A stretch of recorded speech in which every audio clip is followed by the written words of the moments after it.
ونفضل بقى نفرك فيها كده اهوت لعند ما ايه الدقيق يتغلف بالسمنه، لعند ما الدقيق يتغلف بالسمنه كده. هنحط بقى البيكنج باودر بعد ما غلفنا السمنه بالدقيق، ونحط بيضه. البيضه بترفعها وتخليها جميله. ونحط معلقتين خميره من الصغيرين دول، وكده كده هتاكل على طول. ونحط علبه زبادي.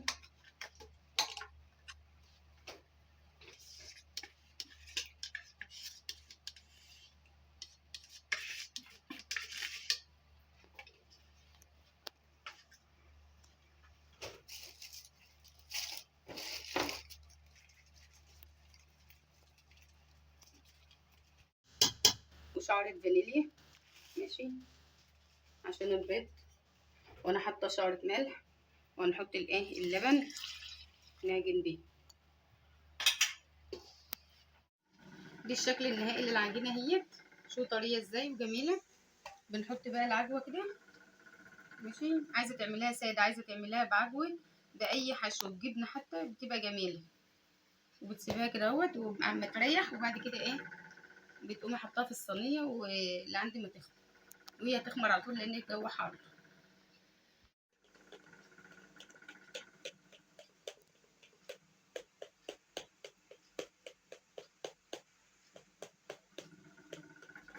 نتخرم بقى بالشوكه كده اهوت عشان لان انا هعمل ساده وعامله بعجوه، فاني بخرم البعجوه عشان تبقى معروفه ماشي.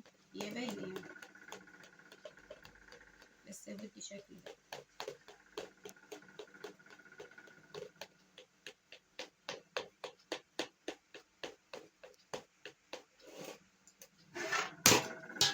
كده اللي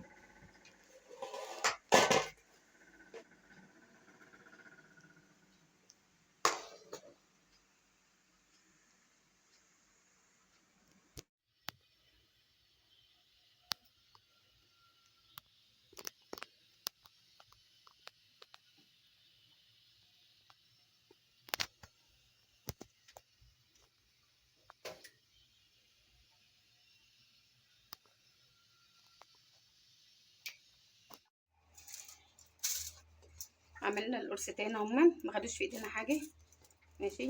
ادي الساده اهيت، دي الساده من تحت زي من فوق، جميله ازاي اهيت ماشي. ودي اللي بعجوه اللي انا مخرماها عشان نعرف العجوه بالساده ماشي اهو.